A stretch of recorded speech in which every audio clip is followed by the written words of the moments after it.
Welcome to Roanchar Ranch Draft Horse Rescue. We're located in Varysburg, New York on 47 acres.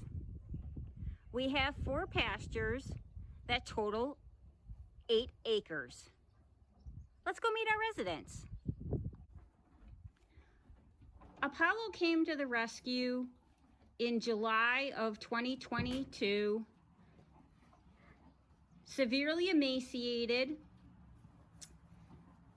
after he was rescued from a severe neglect case at a farm sanctuary in New Jersey. He and Ellie were 2 of the 30 horses that were able to be saved, and unfortunately, many others perished.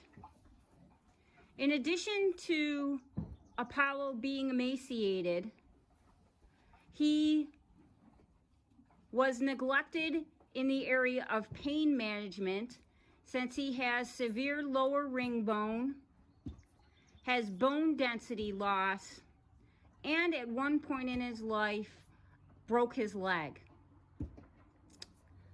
After arriving, we created a pain management plan, and now he is no longer lame and can often be seen trotting through the pasture. Ellie arrived in the summer of 2022 with Apollo as part of a severe neglect case at a farm sanctuary in New Jersey. She, unlike Apollo, fared very well. She was about 100 pounds underweight and quickly put it back on. Ellie is 95% blind. She had some trauma to her left side that caused her to go blind in that eye. And on the right side, she has severe cataracts that now allow her only to see out of a very small portion of her eye. Other than that, Ellie is a very healthy Belgian mare who loves to cuddle.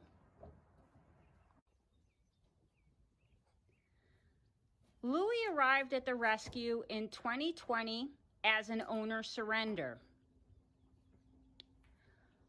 The family could no longer afford him after he was unable to be a lesson horse because he went lame and because they had spent so much money trying to figure out what made him go lame.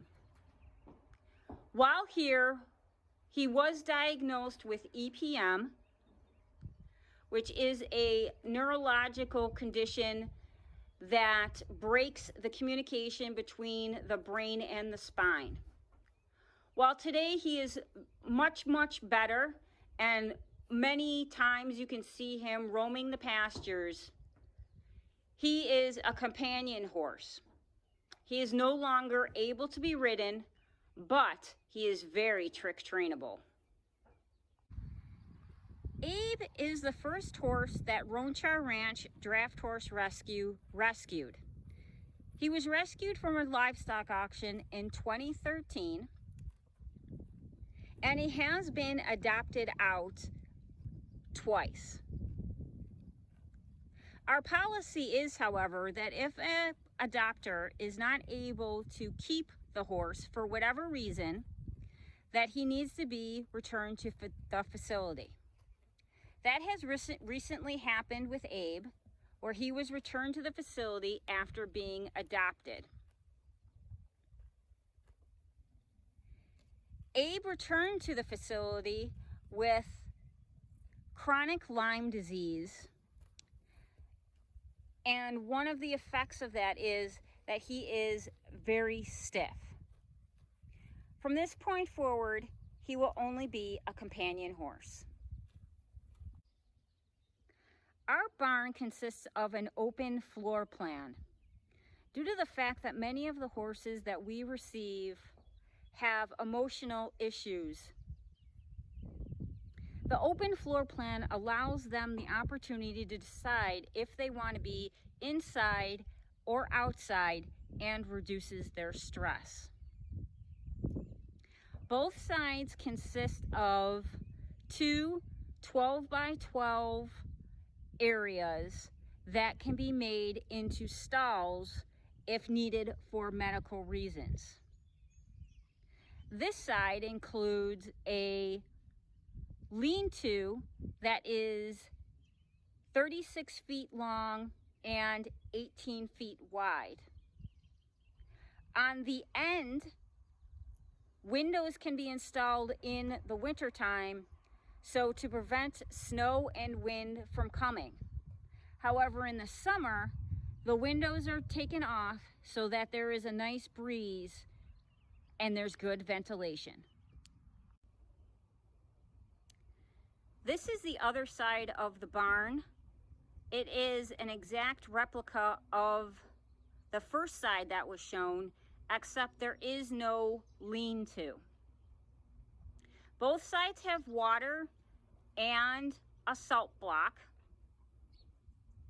This side is separated from the other side due to the fact that Ellie is blind. It reduces the chance of Ellie getting jostled around or hurt in a larger herd. She and Apollo enjoy wandering around their pasture while also being able to sense the other horses on the other side. The separating area does consist of two separate lines where the horses are not able to reach each other. They can see each other and sense each other, however, they can't touch each other. This is once again done because Ellie is visually impaired and we want to reduce the chances of her getting scared. So a two-line system has been installed.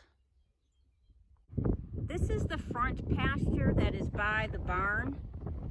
It has the ability to be split into two sections so that the front side of the barn can be separated from the back side of the barn. This gives us an opportunity to quarantine horses. If we have horses that medically need to be separated out due to the fact that they're blind or they just have some other ailment where they need to be by themselves or with a partner, we're able to do that via a center line.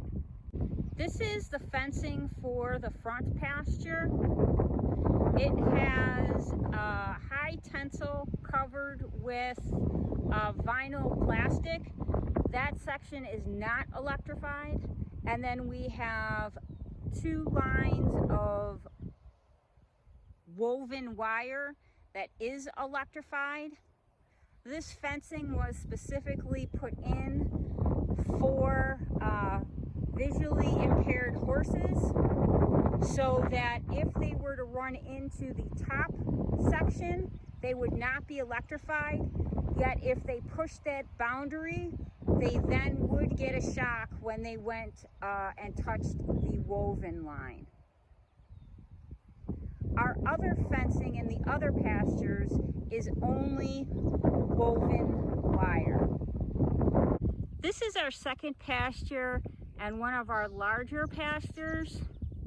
As you can see, there is a run-in shelter so that the horses can get out of the sun during the day. In addition, we are able to close this pasture off because the shelter is available. As I mentioned before, this fencing is 3 strands of woven wire.